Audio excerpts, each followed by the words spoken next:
Every team, every topic, everywhere. This is Believe.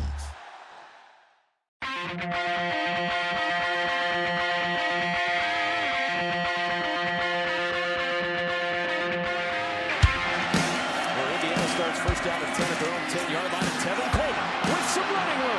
Tevin Coleman down the sideline. Coleman, one man to beat. Tevin Coleman's going to go 90 yards, and Indiana takes the lead. Randall L. scrambles, started off the pitch, keeps it himself down the sidelines. He could go. Antoine Randall L. touchdown. Rory going to the single coverage, end zone. Touchdown! He hits Cooper again. Welcome to the National Championship podcast of the world, the Hoosier Happy Hour podcast, and welcome to the second annual Golden Pint Award Show nomination episode with my boys, Seth and Brandon. What's up, boys? You guys didn't know this, and I'm going to tell the fans, you guys trash me on this. I love award shows.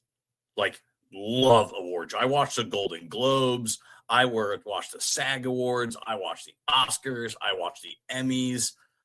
Depending on the host, I'll watch the ESPYs. I actually think the ESPYs are kind of lame.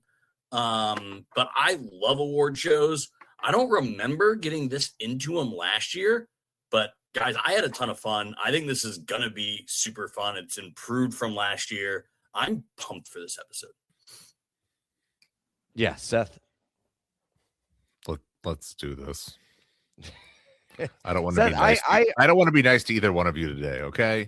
Oh, it's just because of the day. But and this is going to sound weird, but I can't think of another one. Purdue celebrates January basketball. Purdue celebrates. Hey, you guys didn't even know you guys were playing basketball until earlier this week. Shut up. They aren't. It doesn't matter. I also didn't know that we won the last time we played Purdue. I just saw that on a graphic a little bit ago. I had no idea. Yeah, I had you tagged as like a big award show guy. I thought you'd be pumped, but in the group chat found out not a big award show guy. Oscars only.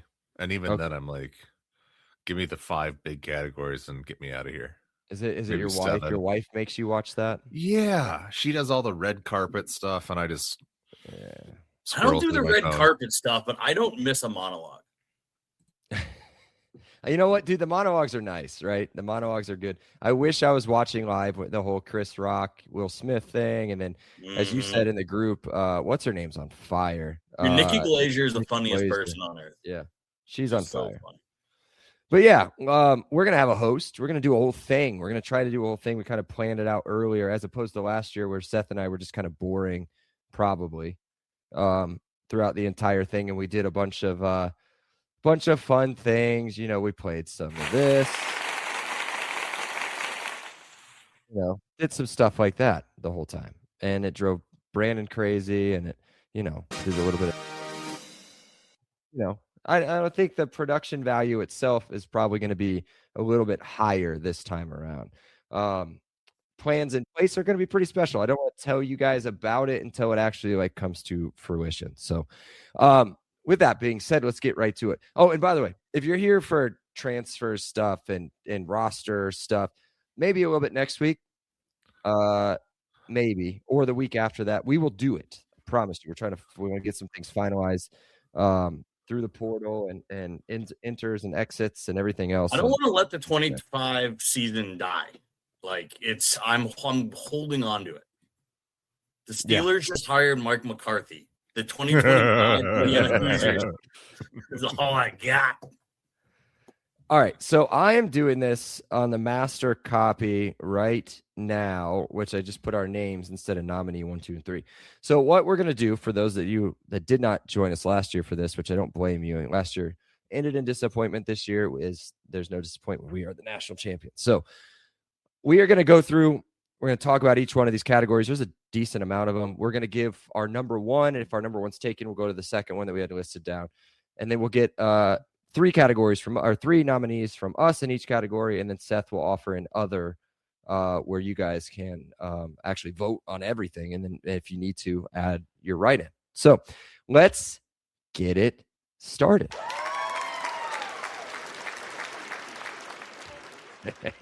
Joking. We're not going to do that. All right. Best in-game atmosphere. And I had to make 2 of these because last year we only had 1 postseason game. This year we had 3. So regular season, best in-game atmosphere in the stadium. We'll start with Seth. I'm going to go a little off script maybe here. Maybe I'm not. There was a 9th ranked team from Urbana-Champaign coming into town. IU had beat Old Dominion unsatisfactorily, dropped some spots down to 23rd, crushed Kennesaw State, crushed Indiana State. There wasn't really a sense of if this team was going to be great or not. They were still ranked 19th. Illinois was 9th. A lot of teams were thinking Illinois was going to be the team of destiny in the Big Ten. And there was a hell of a lot of IU defensive football on display. And I think that was the game where a lot of people became believers. There was a crowd atmosphere that really took over, that there was some kind of, I don't know, less enthusiasm those first 3 games. But once the Big Ten season ratcheted up, it was faux real. Yeah. Night game too, which helps. So Brandon, I'm assuming that was your number 1. That was my number 1 as well. Yeah, it was a night game. Pond starts it off with the block. Just incredible. But my number 2 that I think isn't much below this. I think you can argue, it was a sunny, nice day in Bloomington. The team that came in arguably had more momentum than Illinois. And that was UCLA. Who everyone was talking about UCLA this is an upset pick. Nico's found it. They got a replacement coach. First play of the game, Aiden pick 6. Oh my God. What an incredible. I just saw that play again today. So again, it was noon kickoff. Mm-hmm. So the tailgate was short and sweet, strong kickoff, nice weather. You guys know I like getting home not at midnight. I have 2 little kids. You know what time I got to bed the night of the Illinois game? I didn't get to bed till like 1:30. Yeah, I slept in the van. Remember? Yeah, for a little bit till 2:30 in the morning. So again, reasons why the UCLA game, we were all home by 5:00. We all had a great time, strong tailgate, great atmosphere. My nominee is UCLA. Yeah. And you can tell, you watch that first play again and that place was hyped. Not on my list. But I'm going to put a sneaky one in there that may end up pulling off something, but neither one of you 2 went to this one. I did. And I didn't say it had to be a home game. So I'm going to go with at Purdue, because that was the beginning of what turned out to be an IU takeover of any neutral or away stadium the rest of the season. That place was crazy. IU. I've been to Purdue a handful of times, and not one time had I ever envisioned the hallways and the corridors echoing with the hoo hoo hoo chant before the game starts. Like, it was wild. You felt at home away. So I'm going to go with that. If anything, it was the start of a changing of a guard. For decades, IU was the team that was getting go green, go white, the OHIO. Now that's what Indiana does at other people's stadium, right? And it was that Purdue game that really started it. So that was day 1 of our stadium takeover. I like that shout. It's a good shout. Good shout. There he is. That's the first one of the postseason. All right. Speaking of postseason, best. This is a fun one because this translates perfectly. Best in-game atmosphere postseason. Now you only have 3 to choose from. No, 4. 4. I went to 3 of the 4. So I wonder if the one that I did not go to will make it or not. But we'll start with Brandon this time. Yeah. And I'll take the easy one, right? It's the national championship. You're in Miami. It is beautiful weather. You're outside in January. You're at an away game, but yet somehow you're around 40,000 people. There isn't anything quite like the nerves. I can't imagine having that kind of. You only have your first national championship, right? And I don't think I will ever be as nervous in a game that isn't my own kids' games ever again. I totally agree. And the atmosphere was, again, for it to be I guess they are the only team technically that can play a home game for a national championship, and that was not a home game, not even close. And if you talk to people that were there, even some of the neutrals that may have been there on the field, you can see it all over Instagram reels, social media, everywhere. They'll tell you the same thing. They're like, there's no chance that this is even close to 50-50, let alone 60-40. And there's so much evidence to see, and it was amazing. And I will never forget a second of it. But Seth, what do you got? Yeah, I have the Big Ten championship game, number 1 versus number 2, the interconference in Indianapolis at Lucas Oil Stadium, with the new kid on the block versus the old school taking over the stadium. That was the first in the wave of the holy hell, these fans travel in a different kind of way. It set a stage. It established that it wasn't just good enough to go 12-0. There were additional goals that were completely within reach, and the expectation was out there. So also, I just thought it was tight butthole from from start to kickoff to end game, right? Yeah. Like 4 hours me, before kickoff for some of you. So we've already knocked out my 1 and 2. Like, Indiana was in the driver's seat for the national championship for 90% of the game, and then it just, because nothing can be easy, it got dicey at the end, right?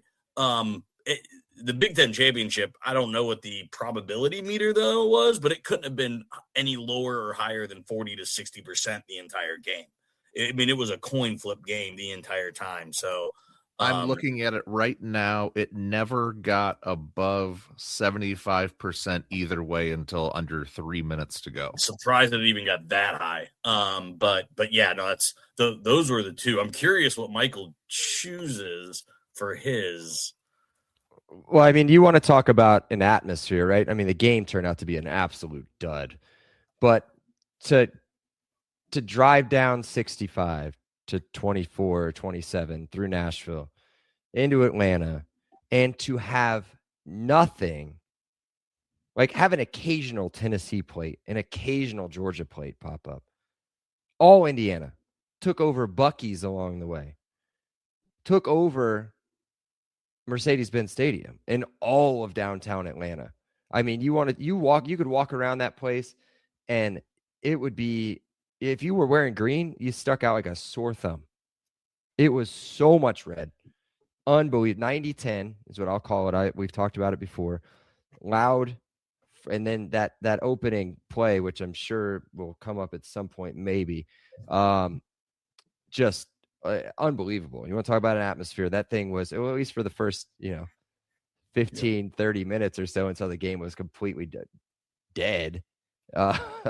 It was rocking, and it was crazy. Yeah, that's so I want to add one little note to that. Obviously, the McAfee crew has been on, in an end zone for 10 of these games so far. Which is like they have a large enough sample size. They said that D'Angelo Pons pick six. Well, not they. One of them of the group has said that is the loudest pop they've ever heard in a neutral site stadium in any game they have ever done. That play produced the loudest cheer of anything they have ever heard. And Seth, you may have to check me on this, and I don't know if you've paid attention to it or not, but I'm pretty sure I had heard or seen that was the loudest decibel reading in that stadium ever. I mean, the stadium's not that old, but I haven't seen confirmation, but that's the rumor I heard as well. Yeah, it was insane. Like insane. All right, this is a fun one. This is a new one. Stat of the year. I've got so many, and I want to talk about all three of them if we don't hit all three. But we'll go back to Seth to start. Okay. I went with a Charlie Becker specific stat. Okay. You. So his coming out party was Penn State, 7 catches, 118 yards.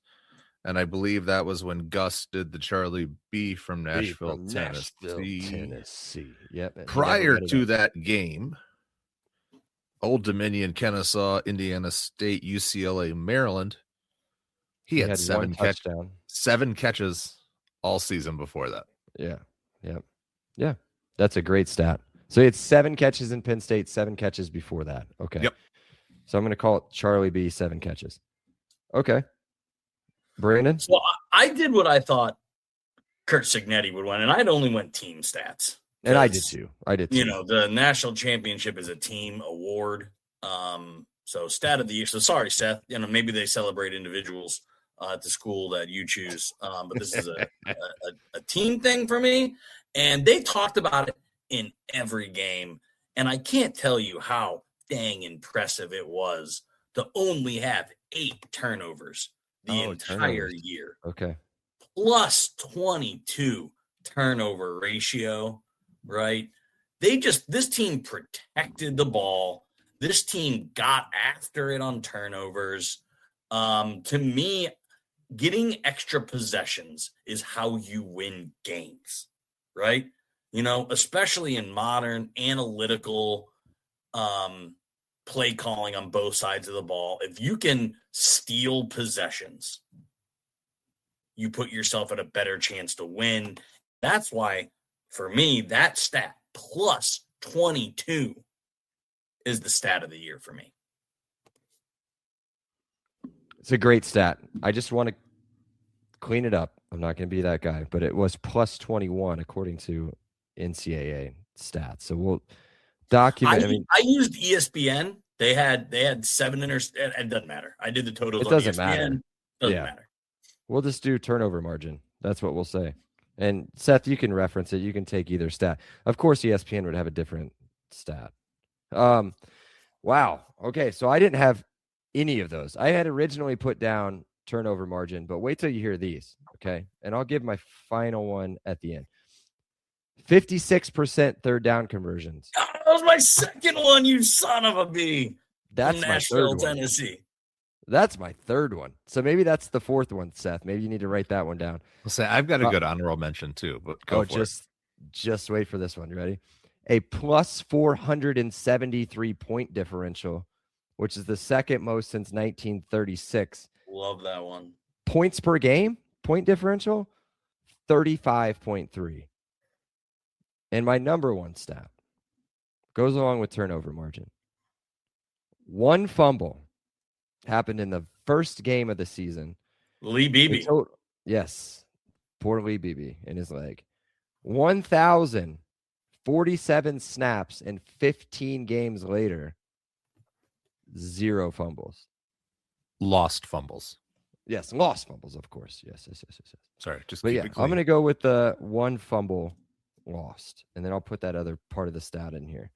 Go ahead with your honorable mention. Stat of the year. It's the most unbelievable. Mm-hmm. Like it's ridiculous. It's one that like it won't get broken. Like the others have a chance to be broken. Turnover margin, Charlie, like unheralded wide receiver, third down at fish. I think all of those can be broken or maybe have been broken.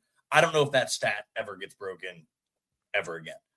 Because most teams aren't playing 15 games. Like not enough teams are playing 15 games in a season to touch that record. Speaking of games, how about this? The first ever, I mean, we said it. We said it last week. First ever 16-0 team. I'm not counting the Yale team. That Yale team would get beat by literally 300 points by IU. Like it would not even be close. Seth, what is your stat you wanted to say? Never mind. You're good. Move along. All right. So another new stat or another new award, and the next one is also a new award. Such a good category. This is a good one. Fun. This was easy. Had to do no research on this one at all. Opponent we loved beating the most. Brandon. Ohio State. I mean, that's my number one as well. Ohio State, and by a significant margin, from Will Howard putting the cigarette out, from the fans that were just horrible during the game. Again, I almost fought one 15 seconds into the game. They're horrible fans. The players are so entitled. Again, we won a national championship, and that wasn't the team I loved beating the most. It was Ohio State in a landslide. Seth?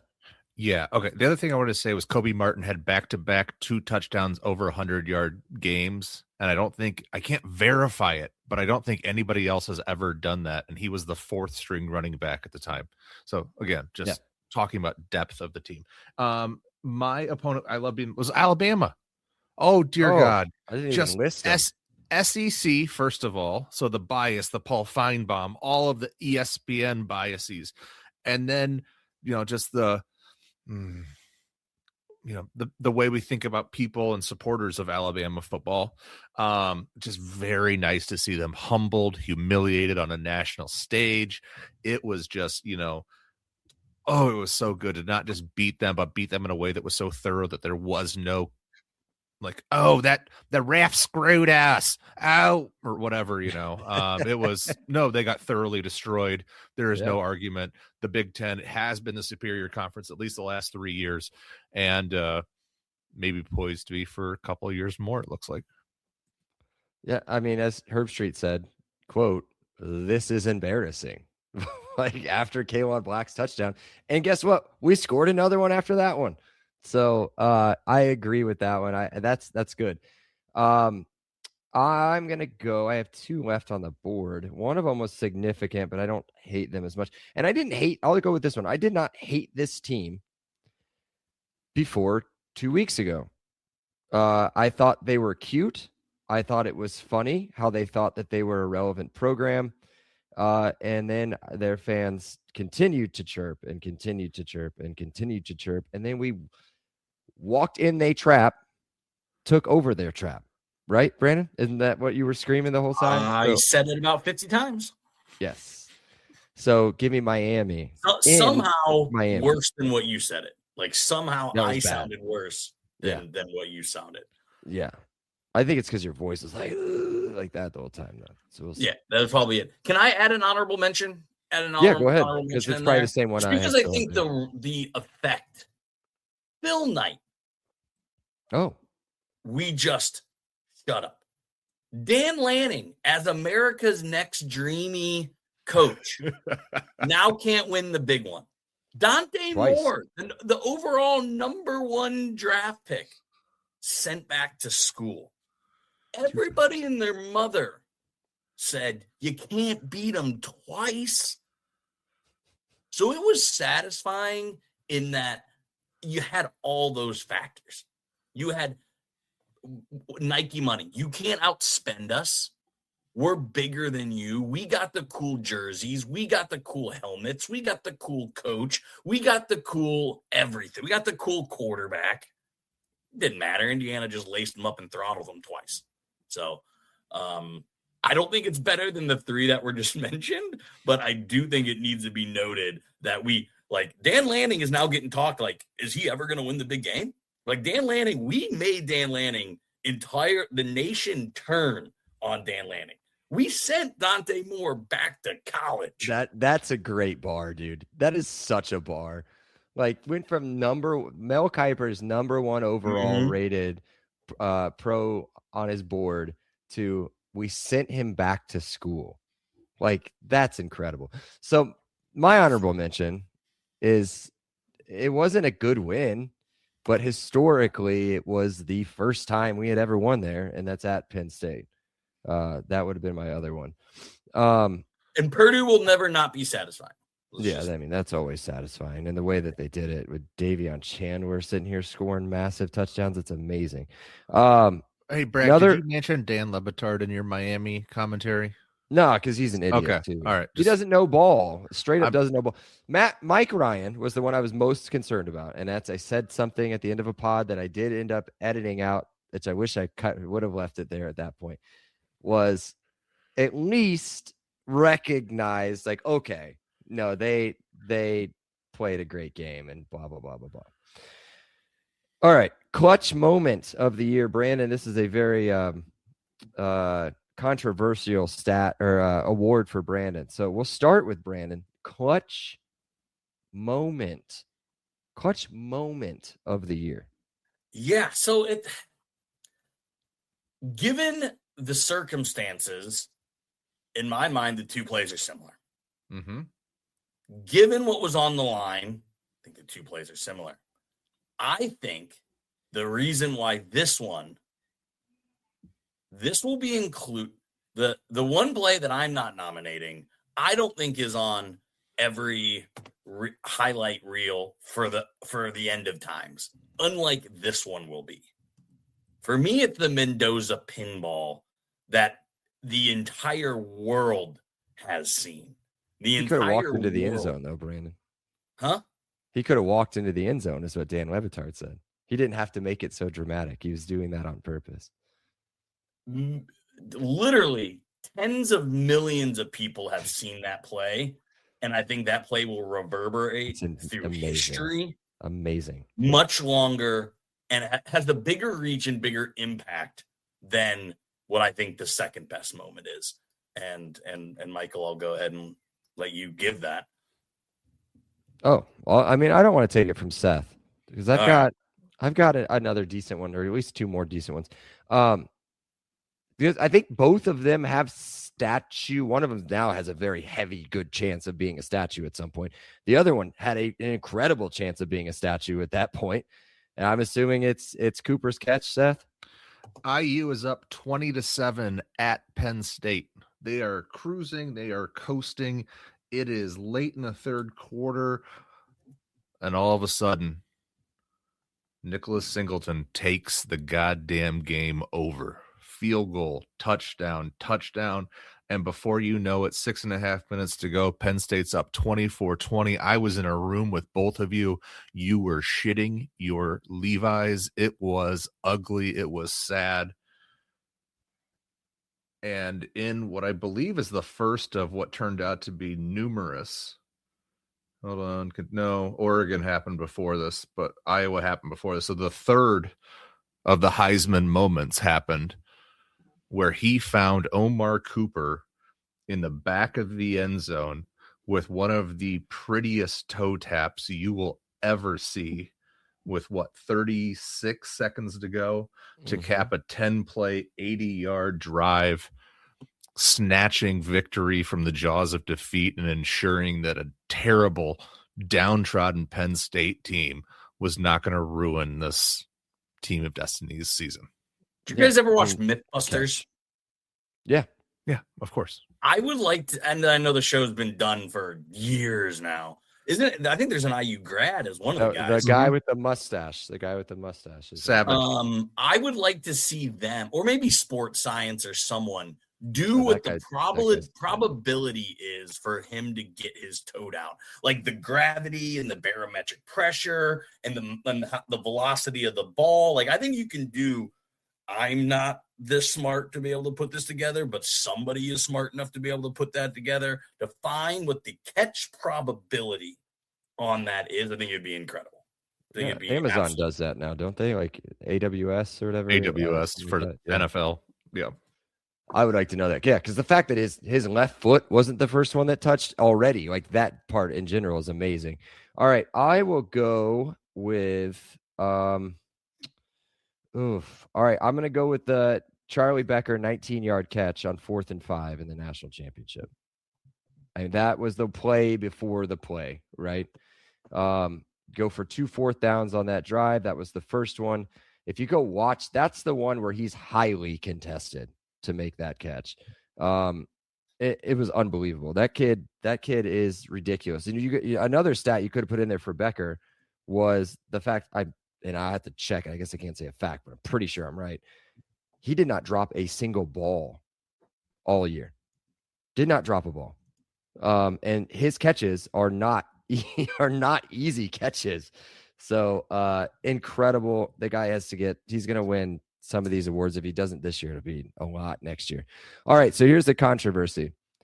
offensive Surratt walk-off, play of the honorable year. mention. Surratt Oh, yeah, walk-off. that's what I was gonna say. That Surratt in Big Ten touchdown, that was a honorable mention, as well as Becker's catch late in the Big Ten championship. I think it was 3rd and 9. He caught like a 33-yard fly down the sideline.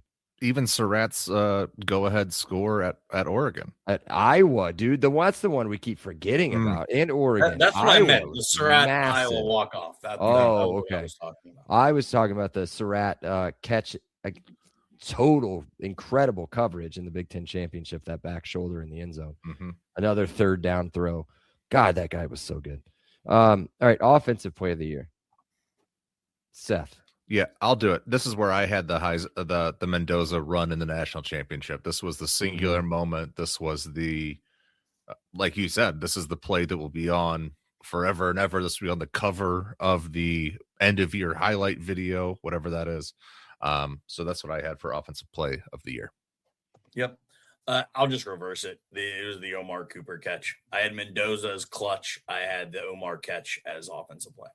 That was exactly what I had too. And then I had I had Becker's catch at 4th down in the national championship. I mean, at this point, my thought process on this was the play call itself. Like, what kind of set of nuts do you need to call that play on 4th and 5 in the national championship on a drive that ended up being the biggest drive ever easily ever in Indiana football history? But incredible. Again, honorable mention again for Surratt, touchdown in the Big Ten championship.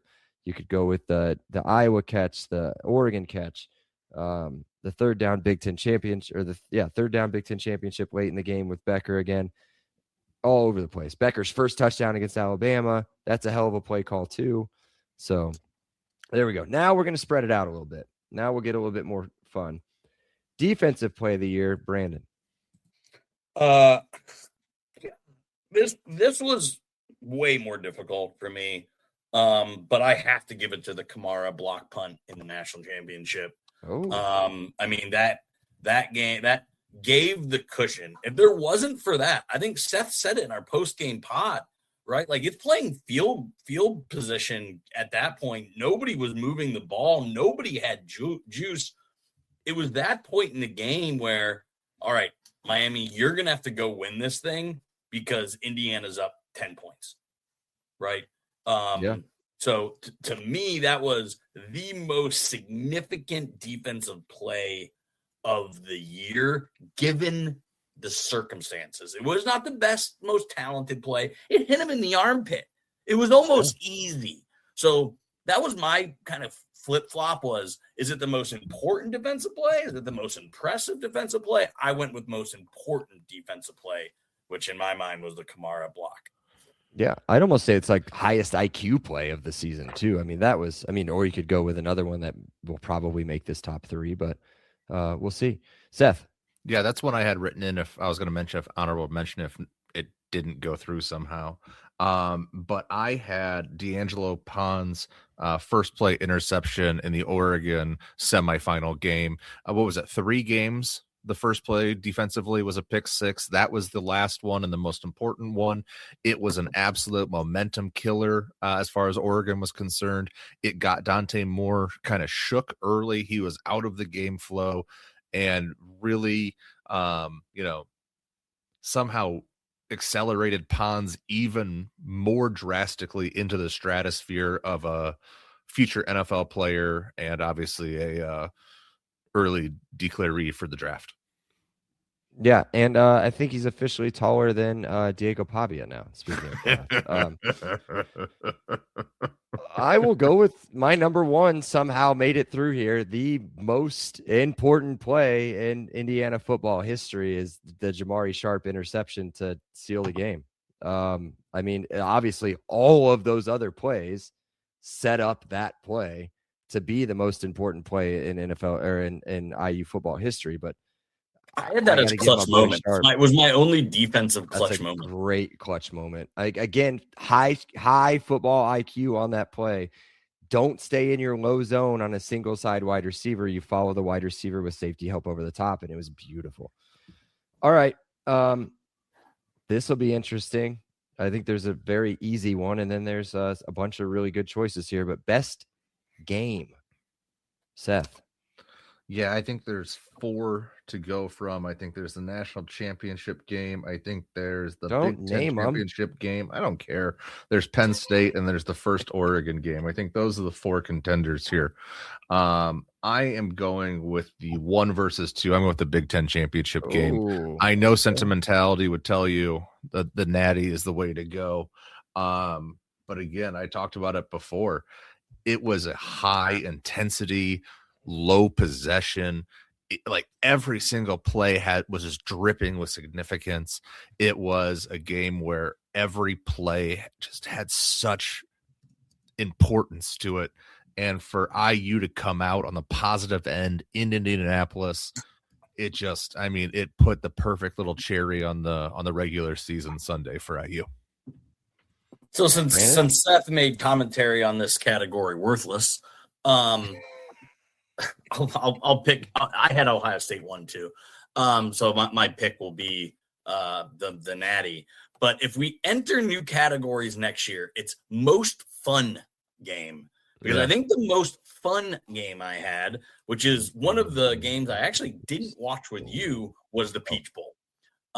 Again, I was at Joe's Bar in Fishers, Indiana, just raining shots, shaking beer, having a blast, high-fiving the entire bar, getting home, popping champagne. I mean, it was just from start to finish fun.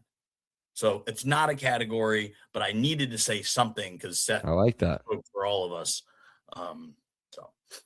Yeah. I thought you were going to go Rose Bowl there for most fun game. I thought that was a great time too. But let's go with best game. I'm going to go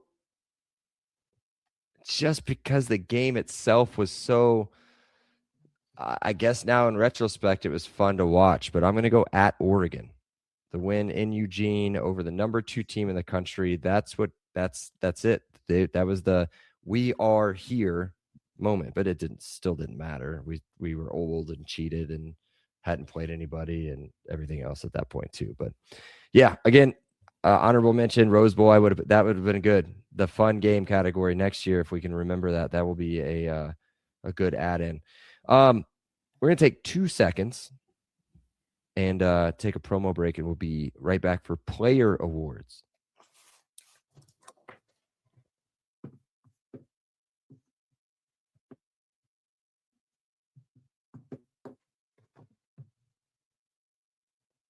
Okay, we're back. All right, so player awards, there's a couple new ones in here. There's a couple that might need some explanation done as I say this, but let's go with the first one. The first one is unit of the year, this meaning offensive side, defensive side. Did you like the running backs, the wide receivers, the offensive line, the defensive line, the linebackers? Who's your unit of the year, Brandon? First, and Seth, I'm being so mean to you. I need to apologize. I'm going to be mean to you again, though. I thought this was, of course, position groups of the year, but I had to think for a second. We are a little bit of a comedy pod. We keep it a little bit lighter, and Seth loves talking about how a dude looks without a shirt on. So I thought maybe it was like this unit, like it's just like a beast of a guy. So I'm glad I was correct, and it was position group. And I'm going to go with the team that just dominated position groups by PFF by a significant margin, and that's Indiana University secondary. The next closest gave up a PFF ranking of 73. That was the Oregon Ducks. Number 1 was Indiana with a PFF rating of 58. Just an absolute smashing of everyone. The secondary was completely shut down. It shut down Dante Moore twice. It shut down Ty Simpson. It shut down Julian Sayin. It shut down Luke Altmaier. Again, this unit was just absolutely amazing, and it capped off by intercepting Carson Beck in the national championship. Secondary is my unit of the year. Again, position group, not Seth's. Yeah. Seth, do you need some time? Do you need some time to readjust your He was describing nominees, or- you, not me. Like I felt so unseen in the moment. All right. My unit of the year, considering You're going with the Seth's Hoggies, sack, aren't and you? I know You're all going with the about Hoggies? units. No, The Hoggies? No. I'm going with a different unsung group, and I think it was the linebackers. Oh, I thought okay. that Fisher was a guy who was a stat just stuffer last year. This year, he turned into just being kind of a jack of all trades, did everything, run fills, blitz, pass blitzes. He had great coverage instincts. We had Roe Hardy, who developed into an every down linebacker, really became a ball hawk, had great pass deflection. I really thought he was kind of a tweener, didn't really have a position, and ended up excelling in pretty much every role of that offside linebacker. And then, I just think that the linebackers did such a great job this year. Oh, Bones Jones, who was everywhere again, was just like an Aiden Fisher prototype junior. And it was it was such a great group of guys who complemented each other. They didn't require a lot of situational replacements, which I know previous defensive coordinators have just been so to a fault situationally substituting. When you're able to play 3 downs with 3 linebackers, you don't have to get out of your base personnel to adjust to other teams' offensive concepts. And just so many great things that group did: pass rush, run stuffing, pass coverage, turnovers. You really couldn't ask for much from an unheralded group of players. So I don't even think they're in the top 5 of best positional groups. But what I will give you a shout, Seth, is I think they overperformed expectations the best. Linebacker was such a concern coming into the year. How do you fill Jalen Walker? How do you there was no one on the roster. They were like, they can do sideline to sideline, big plays. Roe Hardy stepped up. Hey, Aiden Fisher, you're great, dude. You give 110%, but you miss a lot of tackles. You don't finish a lot of plays. You're not exactly the best coverage linebacker. He did all of it. And then the mystery was, who's going to be that third linebacker? We had no clue. Yet we put together probably an all Big Ten player in Bones Jones. So I think it's the position. I don't think it's the best position group. I don't think it's the top 5, but it is the group that I think overperformed expectations and is a significant reason why we won the national championship. Because again, it wasn't anywhere close to where it was supposed to be. It was far beyond. See, again, that goes to the point. Do you love true value or value over expectation? A war wins above replacement. Pretty sure that group also had 3 pass deflections in the national championship. I think they each had at least 1. So this is why, because of the unit I'm about to say, this is why this category that used to be position or coordinator of the year has been removed, because we would have all had the exact same answer, and it wouldn't have been close anywhere else. Unit of the year for me is the defensive line, who led the country in tackles for loss and was second in sacks. Just defense across the board. What are you losing your mind for? Just again, of the even special teams, there were so many, and all 3 of us went the defensive side of the ball. Everything. Yeah. Mm-hmm. You could have done wide Heisman receivers, Trophy running winner. back. Yep. Mm-hmm. Yes. 2 running backs went over 1,000 yards. I didn't have any offensive other than the offensive line. Our offense, again, why did we lose to the Ohio State and Notre Dames of the world last year? Trench warfare. The trenches. So the offensive line had the offensive line player of the year in Carter Smith. It had Pat Coogan. MVP. So again, for me, offensive line was number 2. It went secondary, offensive line, defensive line. All right. Well, let's see who everybody has for transfer of the year. Seth. Yeah, I'm going to pick up right there with the Rose Bowl MVP. The Coog. most dominant gap of the entire season. When you look at it across the ACC, the Big 10, Big 12, whatever, it was IU A gap run. It was just dominant all season long. Not to mention the leadership he provided, the experience he provided from being in the national championship. We game love you, the year Big Cat. before. Right. That's true. Inheriting a role Big Cat had sacrificed to take over the previous year.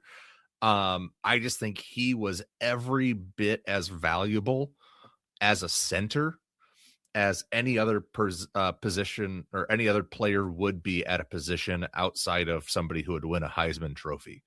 I think he is that iconic of a player, that singular of a center, and at that position with the line calls and everything goes into it. God damn, you couldn't put the ball, what do you say, 1,050 some snaps, and he was responsible for damn near every one of them. There's a reason why there weren't a lot of fumbles. I think he played a big part of that. Yeah. Nando, 10 out of 10. I was going to say, there's an easy one. Yeah. Oh, come on. This is going to be a funny one. My transfer of the year, Lewis Moore.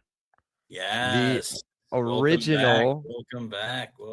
IU player transferred out, transferred back, made All-American team, All Big Ten team, had himself an absolute career-defining year.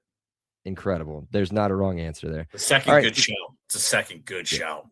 I'm on fire. Leftover of the year. This meaning any player prior to 2024 that's still on the team.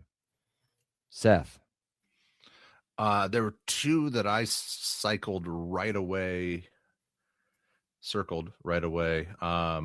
Give me Carter Smith. Just absolutely fantastic left tackle. That's a good one. Nothing you can't say about him that's already been said. I thought for sure you would.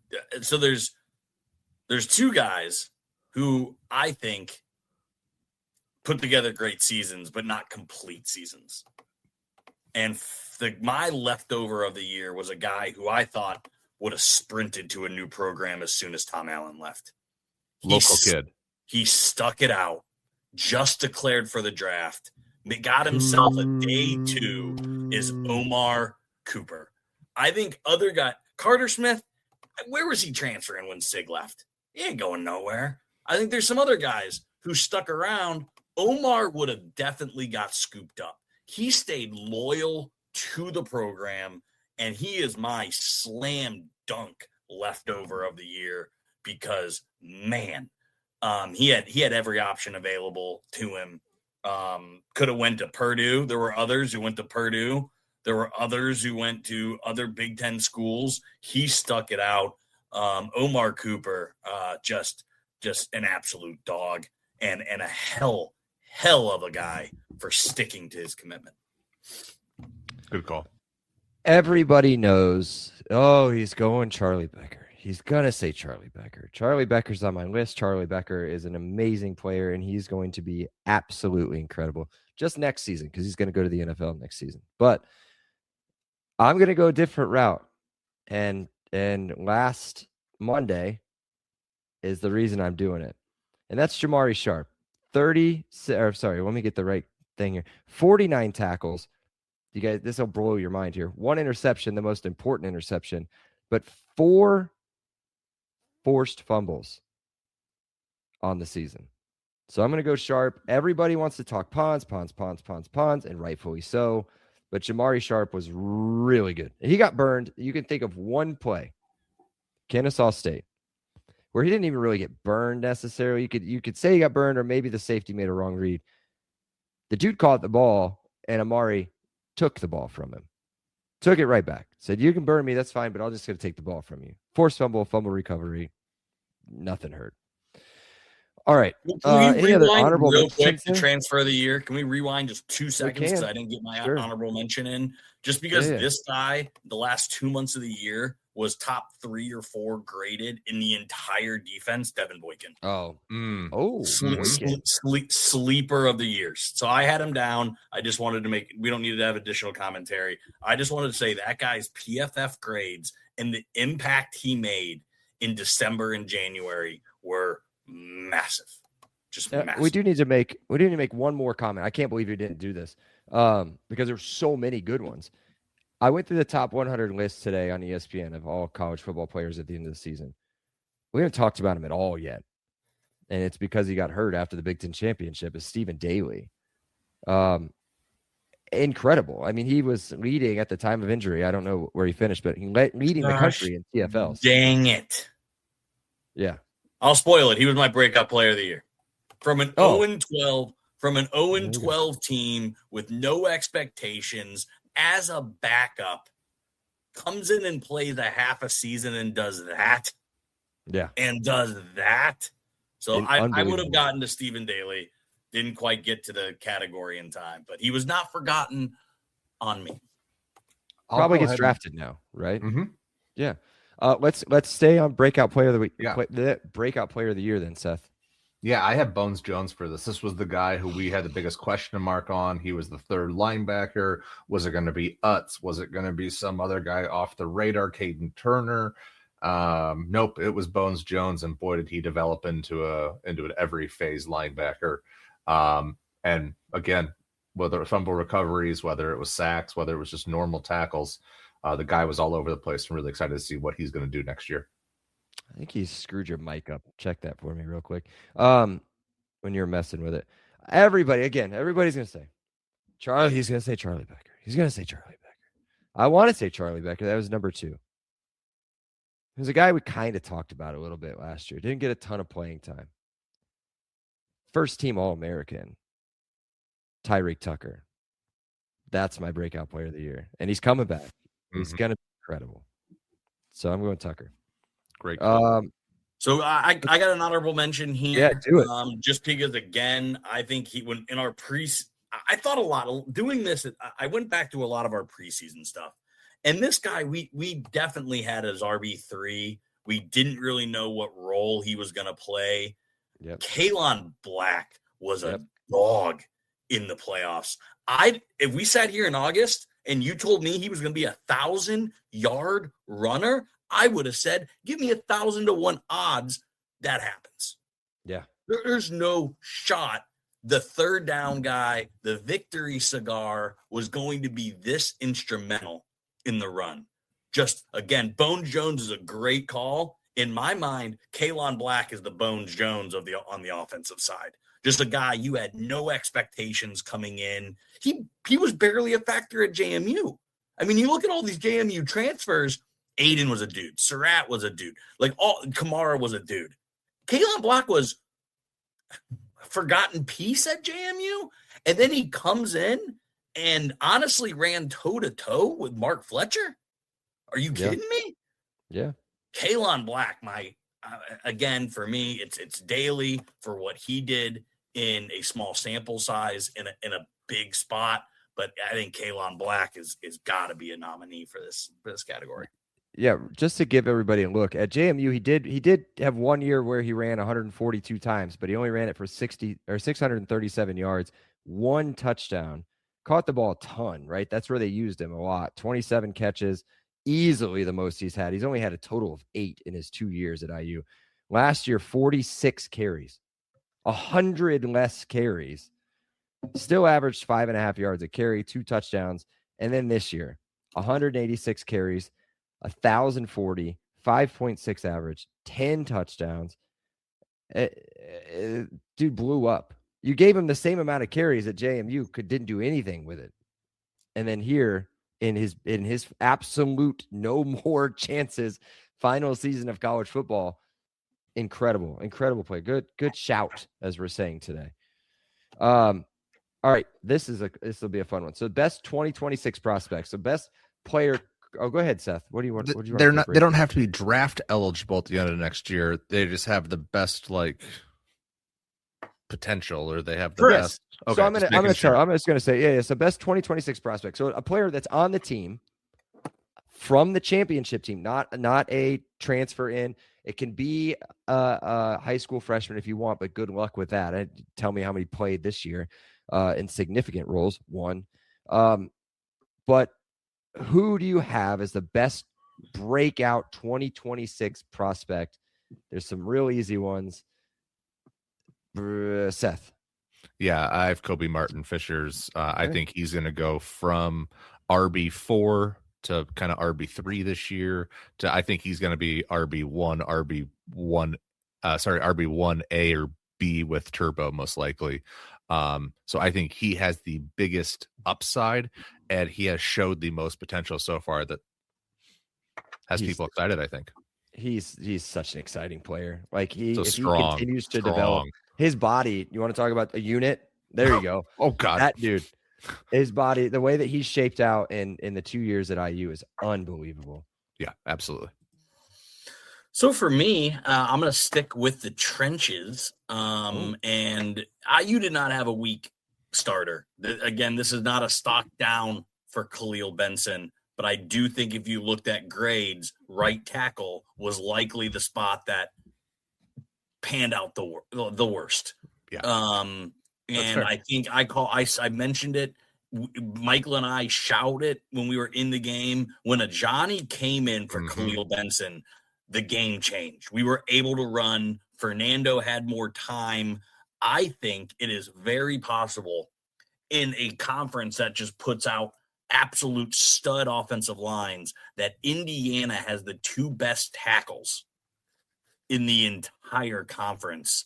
I think Ajani can have a huge glow up in 2026. And I think, again, Indiana could put together one of the best offensive lines in the country, and that will determine really how we have a chance to repeat. So for me, I had Kobe Martin number 1, but I did have Ajani number 2.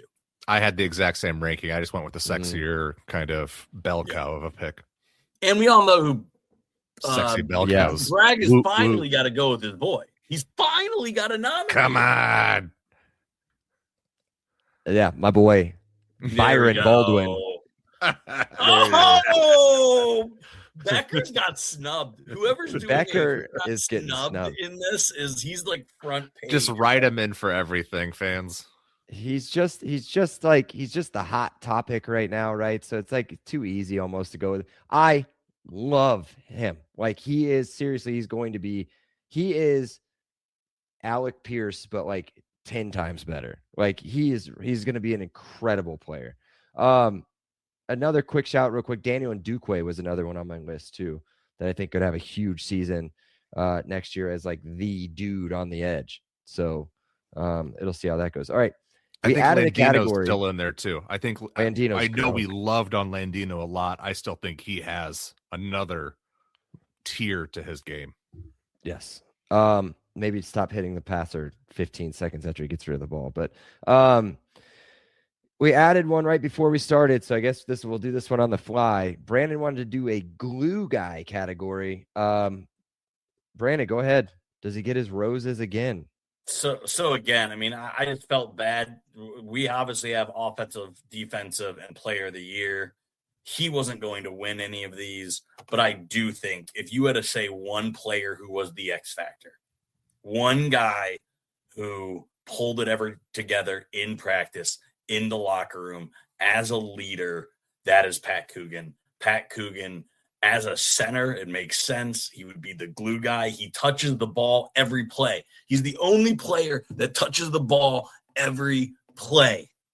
Not even the center or not even the quarterback touches the ball every play. It is the center. It is Pat Coogan, glue guy of the year. Love it. Yeah, when I think glue guy, I think of kind of like the mental attitude, you know. I think that's kind of the similar thing, and I think Pat Coogan absolutely is in that category. The other name I thought of was Riley Nowakowski.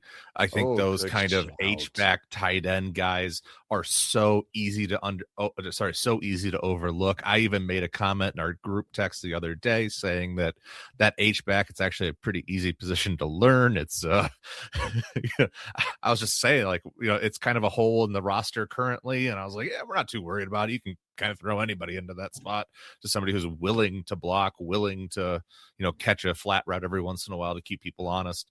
But what he did in that unsung kind of, under the radar, but then he gets his little 1-yard touchdown in the national championship game. He gets these little moments throughout the season where it just always seemed like he, on a 3rd and 8, he'd catch a 5-yard pass, shake some guy, get the extra 4 or 5 yards up the sideline, and all of a sudden Mendoza's under center and it's roll time. So roll time, not roll tide. No. So just some of the things he did from a glue perspective, just, his name was never in the headlines.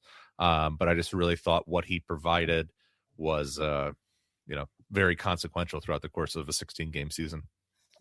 So just for the trivia nerds, first touchdown of the season, first rushing touchdown of the season. And had Mendoza not made this whole dramatic thing with his quarterback draw, it would have been the last rushing touchdown of the season. But yeah, for the tight end, that's incredible. And Seth, the exact example that popped into my mind when we were talking about how he's will make almost something out of nothing was the play on 4th and 2 in the Big Ten championship, the little rollout to the right for Mendoza. He doesn't get 2. He gets, I think he got 7 or 9 on that one. So really, really good player. And he'll hopefully not be missed, but will be remembered fondly. And I'll just go with Bones Jones as mine.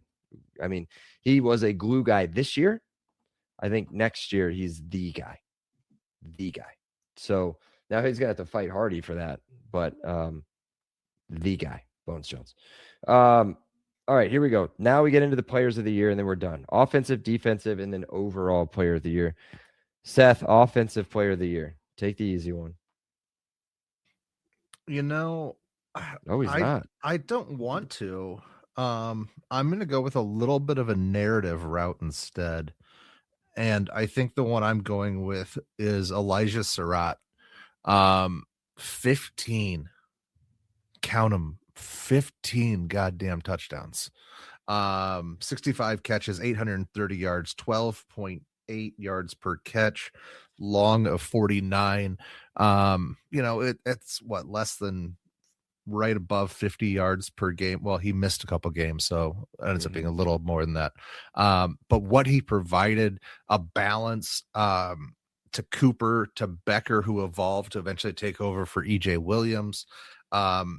I just thought what he did from a leadership standpoint, bringing the rest of that room with him. Obviously there's clearer choices, but I just think that what he did, what his storyline, being Waffle House, so many great things to go along with it. How many times have you had 15 touchdowns in a season, receivers? Yeah. And that just goes under the radar because of everything else that happened this year. So for me, it's Mendoza, but I want to give a little historical context here. Let's list out because I can't think of the 5th, but let's list out the last 4 quarterback national champions.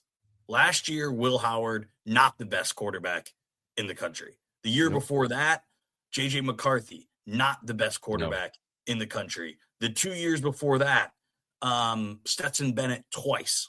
Ugh. So ESPN put a lot on Indiana winning it all on Mendoza. I don't think that's true at all because rarely does the best quarterback win the national championship. But in this case, the best quarterback won the national championship. And again, I love Pat Coogan. I love Carter Smith. I love Elijah Surratt. If you take those away, if you take those guys away, do we win the national championship? Probably not, but maybe. If you take out Mendoza, we 100% don't win the national championship. So for me, that's Mendoza. Oh, and to answer my rhetorical question from earlier, James Hardy, he had 16 touchdowns and receiving touchdowns in a season. Yeah, I knew it wasn't a record. I was trying to look that up real quick, but I got distracted. But yeah, not to take away from that. I mean, that's ridiculous. 15 is ridiculous. Well, you guys left me 2. I'll go with Omar. led the team. I mean, nobody would have thought beginning of the season, right? Nobody's thinking he's going to lead the team in receptions, lead the team in yards, have the most ridiculous catch I've ever seen in my life to win a game. And then just the guy was not overly flashy in any sense of the word in the first two CFP games, and then takes the very first play of the offensive play of the game in the Natty to a first down, and then made the plays down the stretch where he needed to make them, and was incredibly clutch. So I'm gonna go Omar, local kid. Real happy for him. I think you're right, Brandon. I think he's day 2 and gonna be a hell of a wide receiver. Omar's 69 catches this season were 6th most all time in a single season for any Hoosier. Also, just reading a ton of his draft stuff, he had the highest missed tackle rate with the farthest ADOT since the stat's been covered. Like literally, his ADOT of 12.4 and his missed tackle rate of like 23.5% of the time he made guys miss is the highest combination than any wide receiver ever since the stat's been done. So Debo Cooper is gonna get drafted. And I saw Dane Brugler, who I love, thinks he's going to be a better NFL player than he is college football player. He's done nothing but can develop so much year by year. So yeah, I agree with you. Just go watch this touchdown against Purdue if you want to see how good, exactly what Brandon was talking about. Or his game against Indiana State, 207 yards were the 7th most ever by an Indiana receiver in a game. Well, I would like to think that Purdue's on a different level than Indiana State, but maybe not. What would that spread be? Like 9.5? Okay, let's move on. Defensive player of the year, Brandon. D'Angelo Pons. He will be the highest guy drafted. That name isn't Mendoza. He will be an NFL Pro Bowler. He made play after play after play, not just by intercepting the ball, not just by forcing fumbles, not just for tackles for loss, not for just for special teams. This guy might have been the most 5-tool player, which is a baseball term, but I think applied for D'Angelo Pons than any player I can remember in college football. He did it all. D'Angelo Pons, defensive player of the year. Love it. Love it. Seth? I shocked myself a little bit here. I went with when I broke everything down, I went with Lewis Moore. 90 tackles from the safety position, 6 interceptions, and it just always seemed to be at key times. That Oregon game to start things off. Way to set a precedent. So I just think that Oregon, and Ohio State game, same thing. Mm-hmm. Yeah. And the lawyer who negotiated that his year at community college or whatever the hell that was didn't count towards his NCAA eligibility, obviously always deserves a shout out.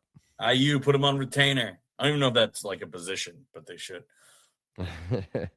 All right. Also, 6 interceptions on the season is the 3rd leading tackler. Ridiculous. So I'll go with, I guess, just the most boring answer, but the most solid answer probably would be Aiden Fisher.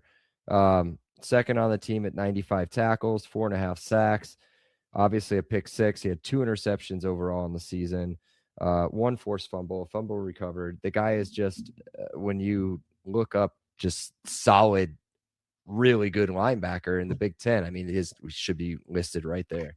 Gonna miss him. So best linebacker ever to play at Indiana. Yeah. Really, really just hardworking, smart kid. So, all right, here comes the fun part. This is the confusing part too. We may have a repeat here. Player of the year for the season. We'll go just in order. We'll go Brandon, Seth, me. It's the greatest football player to ever lace him up for Indiana football ever. Indiana football's been around for 100+ years, and there hasn't been a guy like him. There hasn't, Indiana's never had a Heisman. Indiana's never had a number 1 overall draft pick. You guys know all this already.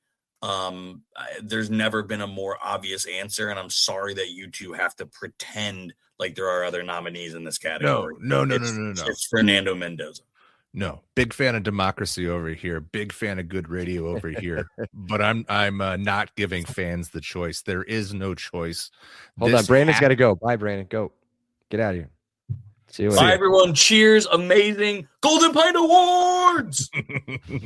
No, the only choice is Fernando Mendoza. There are no other options. If you choose anybody else, Bragg, you are an absolute traitor and a coward.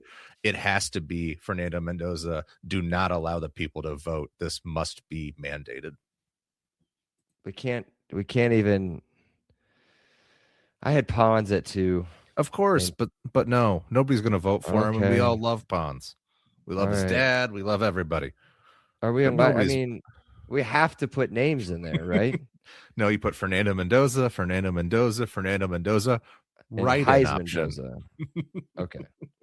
You need to make, when you put this particular poll up there, just whatever you just said about there's no other answer. It needs to be.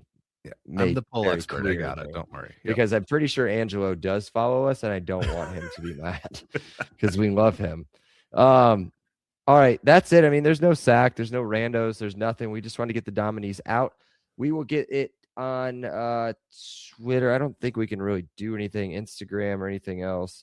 But if we can, I think we do like a story. Maybe I'll take the time to put together some stories, and we'll put everything together. And then this is on you guys. You guys pick. We gave you the options. If you think we're idiots and we totally forgot one, write it in. Maybe that's the one that gets the win. Seth's gonna have to do a lot of write-in tallies, I think. But yeah, that's it for now. I've got my championship shirt on. This is the one I ordered literally walking out of the corridors in Hard Rock Stadium. I didn't want to wait to get home and fight people at Dick's or any of that other stuff to get a shirt. Ordered it, and the other one's coming. The one that I thought was the on the field one is coming soon too. So I'm going to have 2 shirts, national champions, all day, every day. Never forget it. Still hasn't hit. Kind of hit a little bit earlier today. We'll see if it ever sinks in. But until next time, when we actually have the award show, cheers. Cheers, Fernando Mendoza. Jesus Christ. If you like the show, please take a moment to rate, review, and subscribe. It really does help the show to grow. Thank you for listening.